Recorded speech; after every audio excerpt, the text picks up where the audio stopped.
Assalamualaikum warahmatullahi wabarakatuh. Selamat datang di video ini. Di sini saya akan menjelaskan salah satu materi dari geografi yang mungkin kalian sudah pelajari ataupun bahkan akan kalian pelajari biasanya di kelas 12, yaitu wilayah dan tata ruang Indonesia. Tapi sebelum itu, perkenalkan dulu, nama saya Gilang Febrian Aryaturana dari Pendidikan Geografi di Universitas Pendidikan Indonesia.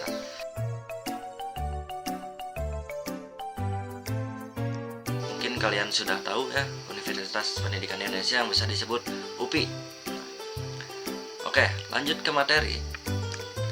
Sebelum membahas lebih dalam ya mengenai wilayah dan tata ruang di Indonesia, ada baiknya kalian memahami pengertian dari wilayah dan perwilayahan. Tapi sebenarnya apa sih arti kata wilayah dan perwilayahan? Nah, jadi, perwilayahan mengacu pada penentuan wilayah dan ruang lingkup dan untuk tujuan tertentu. Contohnya, untuk meratakan pembangunan.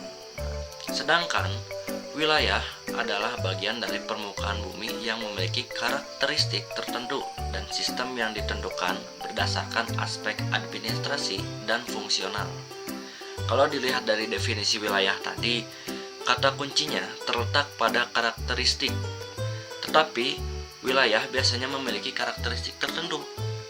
Berdasarkan pembagiannya, wilayah dapat dibagi menjadi 3 macam, yaitu wilayah formal, wilayah fungsional, dan wilayah vernakular. Maksudnya gimana sih? Oke, kita bahas satu persatu. Oke, yang pertama kita bahas wilayah formal. Nah, wilayah formal adalah wilayah yang memiliki ciri atau atribut yang seragam atau homogen. Kadang wilayah formal ini disebut wilayah uniform. Kesamaan atribut wilayah dapat dilihat dari aspek fisik maupun non-fisik. Contoh wilayah yang meliputi wilayah perdesaan, wilayah perkotaan, wilayah kehutanan, dan lain sebagainya, masih banyak. Lalu yang kedua ada wilayah fungsional. Wilayah fungsional adalah wilayah yang berdasarkan interaksi atau keterkaitan komponen. Beda sama wilayah formal, karakteristik wilayah fungsional bersifat heterogen. Contohnya, wilayah fungsional ini Jabodetabek, Jakarta, Bogor, Depok, Tangerang, dan Bekasi. Kota-kota tersebut punya karakteristik yang berbeda, namun satu wilayah fungsional. Kira-kira kenapa ya daerah ini menjadi satu wilayah fungsional? Kalau dilihat dari realitanya, daerah yang tadi saya sebutkan banyak hubungan timbal baliknya. Banyak orang-orang yang berpindah-pindah di area tadi, entah untuk bekerja, berkunjung, ataupun tempat tinggal. Sistem transportasi umum seperti bus, kereta pun terhubung. Di sini Jakarta sebagai pusat titik menjadi penghubung antara daerah-daerah yang ada. Lalu next ke pembahasan selanjutnya yaitu wilayah vernakular. Wilayah vernakular adalah wilayah yang berdasarkan pemikiran sejumlah orang terhadap suatu wilayah. Contoh wilayah vernakular di Indonesia salah satunya adalah kota hujan. Tidak lain tidak bukan Bogor.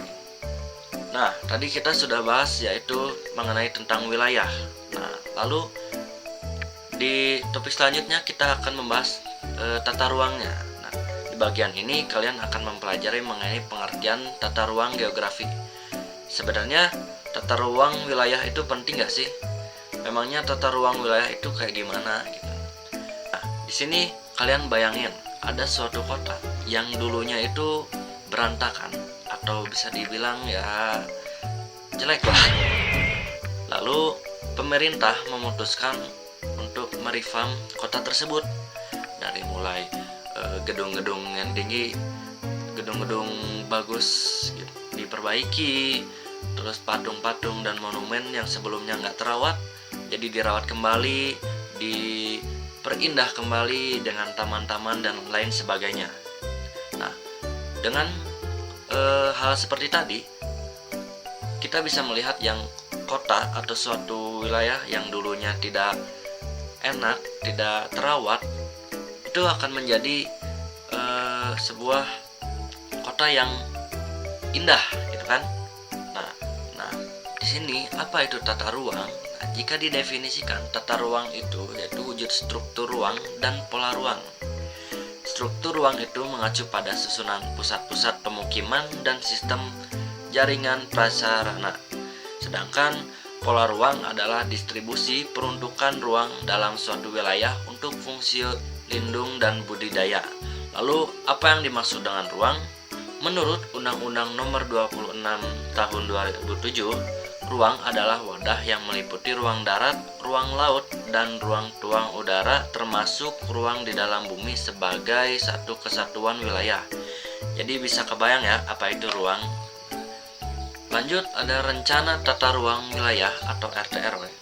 Untuk merencanakan tata ruang yang baik, tentu diperlukan sebuah rencana berisikan tujuan, kebijakan, strategi, rencana, penetapan, arahan, dan manfaat pengembangan ruang wilayah buat jadi gambaran desain tata ruang yang sesuai dengan kebutuhan.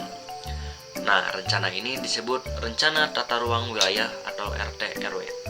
Faktor utama dalam perencanaan tata ruang suatu wilayah adalah sumber daya manusia dan sumber daya alam ataupun teknologi. Nextnya ada fungsi utama kawasan. Tata ruang berdasarkan fungsi dibagi menjadi dua, kawasan lindung dan budidaya. Dari namanya sebenarnya udah bisa ditebak ya apa fungsi kedua kawasan tersebut. Nah, yang pertama kawasan lindung buat kegiatan perlindungan atau pelestarian budidaya, sosial, ekonomi, dan sebagainya. Contohnya penetapan ruang lindung sebagai kawasan lindung. Nah, sedangkan kawasan budidaya itu ya untuk kegiatan budidaya seperti pertanian, perhutanan, perikanan, pariwisata, dan lain sebagainya. Segitu saja yang bisa saya jelaskan mengenai tentang wilayah dan tata ruang di Indonesia. Di sini terima kasih telah menonton video saya hari ini. Sampai ketemu di video selanjutnya. Terima kasih. Wassalamualaikum warahmatullahi wabarakatuh.